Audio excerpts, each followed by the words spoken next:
E aqui no estúdio a gente continua nesse assunto, porque está ao vivo com a gente o professor de História Jodenir Souza. Jodenir, seja muito bem-vindo, muito obrigada por ter vindo aqui conversar com a gente. História da minha matéria favorita na escola, então eu gostei de vir falar um pouco sobre esse tema para a gente entender um pouco mais realmente o que foi a independência do Brasil. Ela realmente fez o Brasil independente, fez o Brasil livre ou não, né? Então muito obrigada por ter vindo conversar com a gente e vamos começar nosso bate-papo, né? Por favor. No quadro Independência ou Morte, do Pedro Américo, a gente tem essa representação famosa, né, do grito de independência que foi realizado por Dom Pedro I às margens do rio Ipiranga, no dia 7 de setembro de 1822. O que a gente sabe desse dia? Essa representação do grito de independência, ela é fidedigna? Como que é? Foi realmente assim que aconteceu? A gente tem que considerar que uma coisa importante quando a gente fala da independência do Brasil é que a mídia sobre ela foi muito bem trabalhada no Brasil. A partir do Segundo Reinado, a gente começou a ter livros de história, a construção da nacionalidade brasileira, e esse quadro foi encomendado 66 anos depois que a proclamação aconteceu. Então ele não é um retrato, né? Não é uma live do Instagram, né? Não tinha nem como fazer. E o Pedro Américo retratou, na verdade, uma forma idealizada. Dom Pedro com a espada levantada, né? A imagem dos soldados com roupas de gala à sua volta, né? Ninguém viajava no Brasil na época a cavalo, viajava-se no lombo de burros, jegues, né? Era uma viagem de volta de São Paulo, né? O Rio do Ipiranga, ou dito Riacho, ele é representado de uma forma meio, né, deturpada na imagem. Tem um pouquinho de povo brasileiro bem no cantinho ali, né, no fundo, assistindo meio, né, bestificado, meio assustado a situação. Então o quadro ele não é uma retratação histórica, ele é uma representação. Como qualquer mídia, né? Qualquer imagem que a gente compartilha, a gente está dando a nossa versão. Pedro Américo colocou uma versão de heroísmo de Dom Pedro. Aproveitando que você falou desse heroísmo, no nosso bate-papo a gente ainda vai conversar sobre isso, esses heróis que foram criados. Mas antes disso, apesar de ter sido declarada em 1822, os eventos que levaram à independência do Brasil começaram lá em 1808. Qual que era o contexto histórico do Brasil nessa época e quais os eventos a gente pode destacar aqui? A nossa reportagem já mostrou um muito importante, mas para a gente entender, então, qual que era o contexto histórico?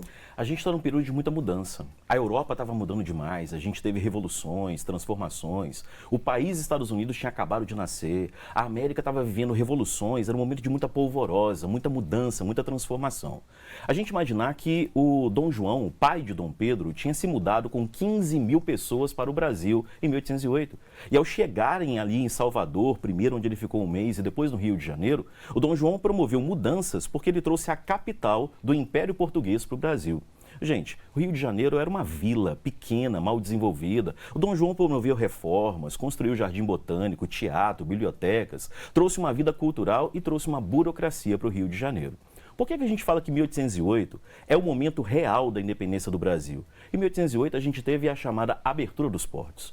É o momento em que a economia brasileira deixa de depender diretamente de Portugal. E a partir desse momento o Brasil está livre para comercializar com qualquer outra nação que fosse aliada de Portugal. A partir dali não tem como você travar o processo de independência. Quero fazer uma observação.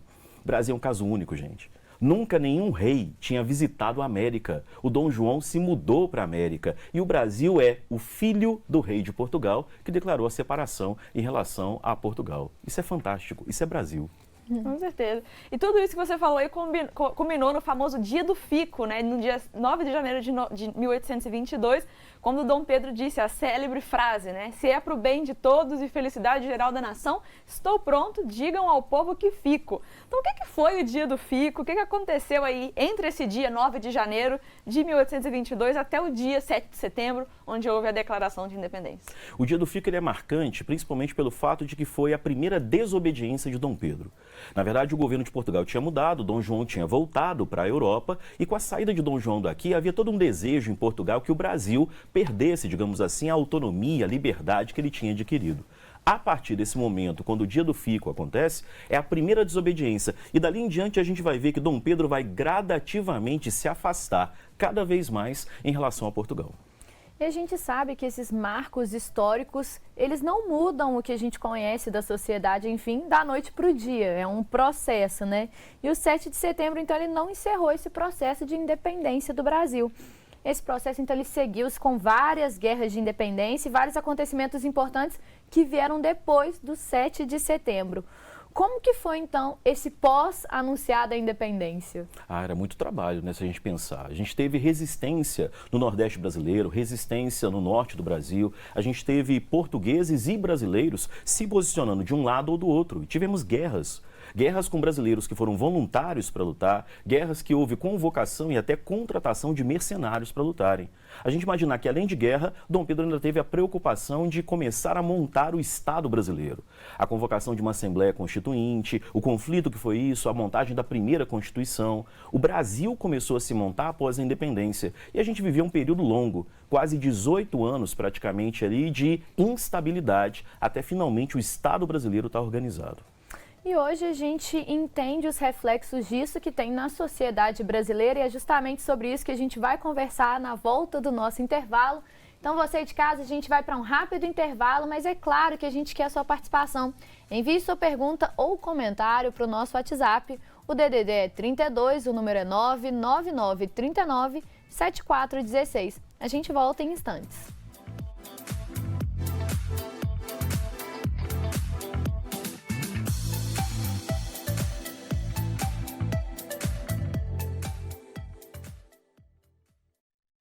Manhã Diversa de volta mais uma vez para você. Agora são 11 horas e 26 minutos.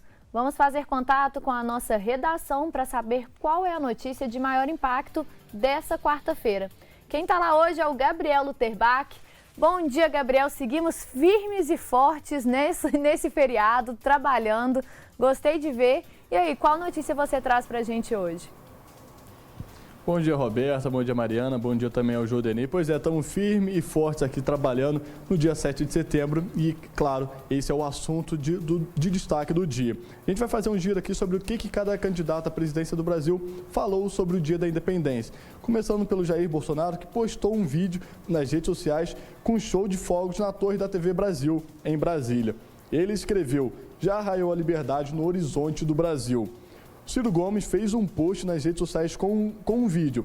Ele descreveu o seguinte: "Viva o 7 de setembro e que Deus nos abençoe para que nada nem ninguém seja capaz de roubar a nossa paz e a nossa liberdade". Em vídeo, ele também discursou com o hino nacional ao fundo. Lula também foi às redes sociais para um pequeno pronunciamento em texto e um vídeo que compila os comícios do petistas. Ele descreveu: "Tenho fé que o Brasil irá reconquistar sua bandeira, soberania e democracia. Bom dia". Já Soraya também se manifestou dizendo: "Livre-se das amarras do passado e do presente". Por fim, a Simone Tebet, a outra candidata, falou que um país independente precisa garantir cidadania ao seu povo, comida na mesa, educação de qualidade, emprego, renda e também lazer. Então, esses são os principais candidatos nas pesquisas se pronunciando sobre o dia 7 de setembro. Roberto e Mariana, é importante dar crédito às Marias e também à Angélica, né? As mulheres corajosas e mulheres que, com certeza, foram fundamentais na independência do Brasil.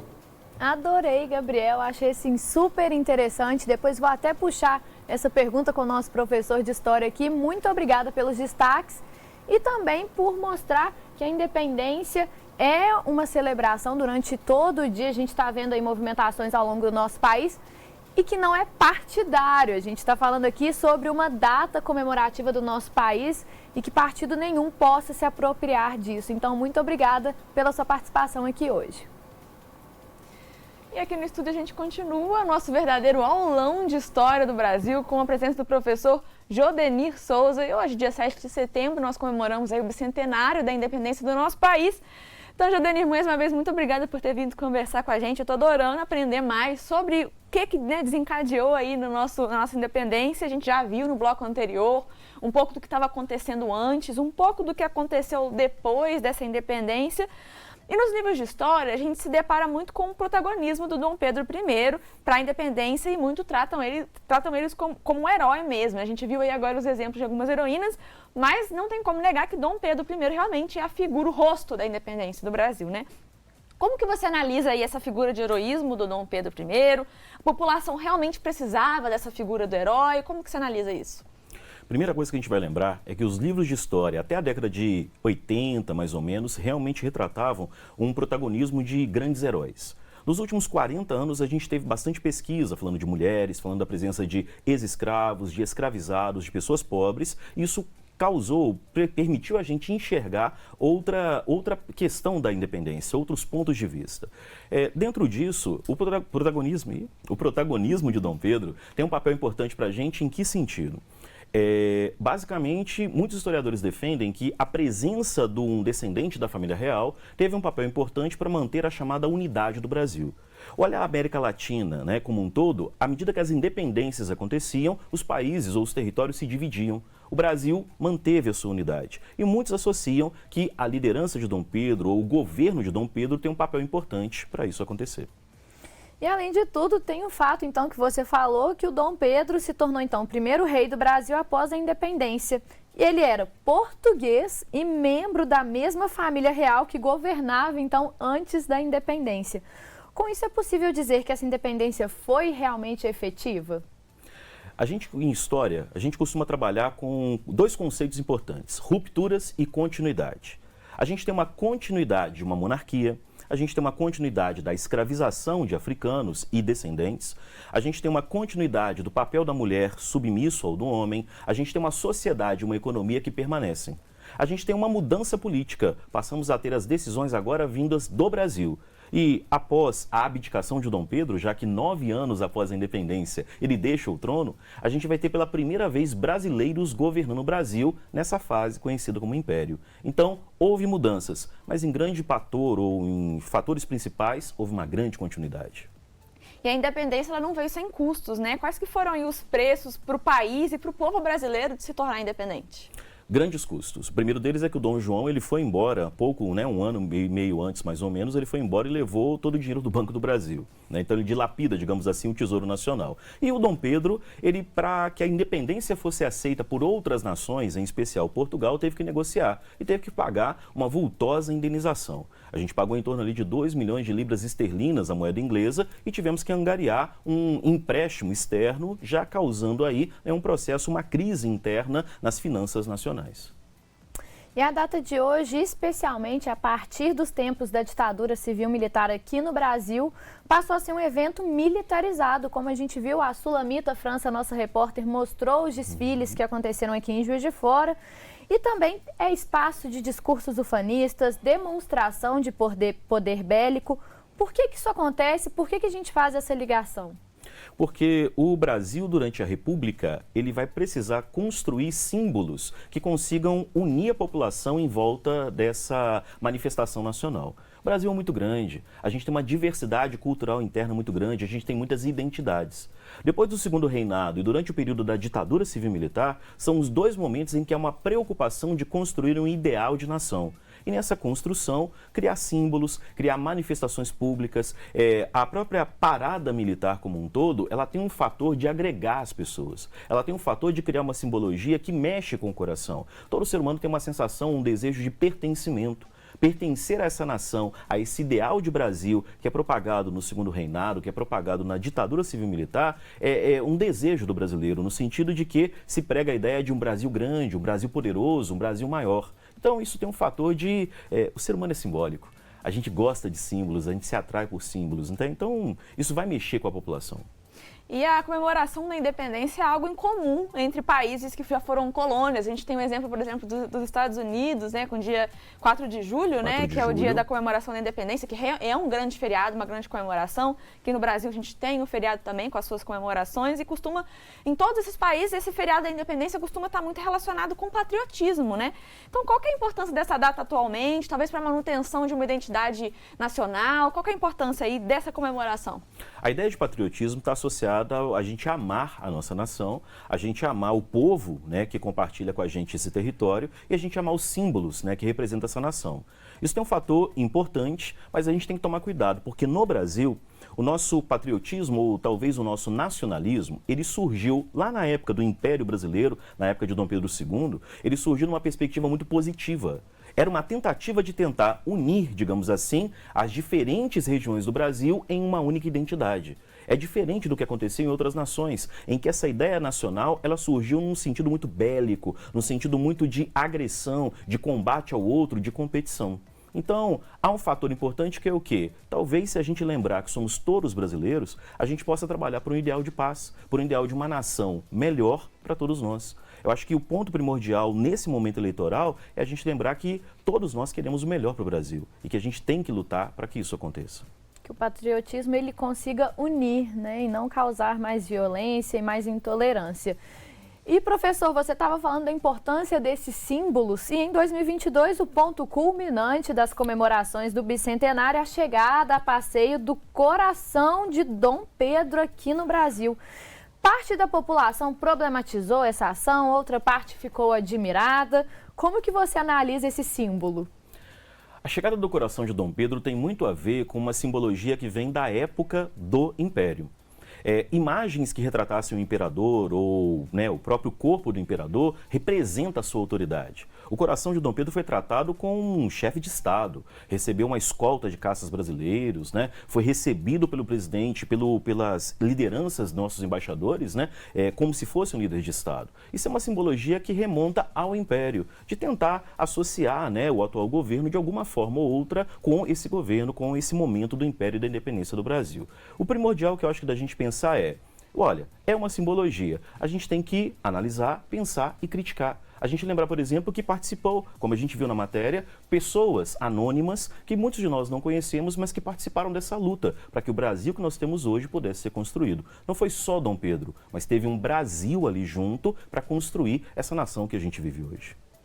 Como todo fato histórico, a independência do Brasil ela é cercada de fatos curiosos, de mitos talvez, Tem algum mito ou algum fato realmente interessante e curioso sobre esse momento histórico que você possa contar pra gente aí? Porque realmente quando a gente fala de história tem muita coisa que bate aquela dúvida, será que foi assim mesmo? Será que foi desse jeito? Então desmistifica pra gente aí algum fato interessante sobre a... A gente já falou do quadro do Pedro Américo, Ele não retrata como foi de fato, aquele momento. A gente tem uma presença da imperatriz, da Leopoldina, na época a princesa Leopoldina, casada com Dom Pedro, como tendo um papel importante para essa independência acontecer. A gente tem o fato de que não é relevante, mas que algumas pessoas gostam de ressaltar, o Dom Pedro estava naquele dia com uma indisposição estomacal, Então é uma piada que as pessoas contam, mas é um fato verdadeiro, Não é relevante para a independência em si, mas são essas curiosidades. Mas eu acho que o ponto primordial é a gente lembrar que, embora ele seja apontado como protagonista, a gente teve muita coisa acontecendo antes dessa independência. Ele só teria formalizado uma coisa que começou com o pai. Eu vou pegar uma fala de vocês, meninas, mas parece que a fala que é associada ao dia do fico, ela é uma lenda. O que tudo indica, para muitos historiadores, pesquisas sérias, essa fala foi criada depois, sendo que, na verdade, o dia do fico em si, ele não teve aquele discurso belíssimo, que ele teria dito, marcando ali um momento de separação com Portugal. Super interessante. Professor Jodenir, queria agradecer demais esse aulão de história importantíssimo no dia de hoje, a gente entender realmente por que essa data é celebrada, quais são os outros casos que estão envolvidos aí, direto ou indiretamente. Então, muito obrigada pela sua presença aqui hoje. Eu que agradeço. Obrigado pela atenção. E você aí de casa não sai daí, porque agora tem a finalização do Bora Rangar. Logo depois do intervalo a gente vai ver como ficou esse escondidinho de abóbora com carne seca delicioso que o chefe Arthur Veloso está fazendo pra gente. Então é claro, a gente te convida para continuar com a gente, porque é um instantinho só, tempo de beber uma água, tomar um cafezinho, conferir se tem os ingredientes de fazer o escondidinho e a gente já volta.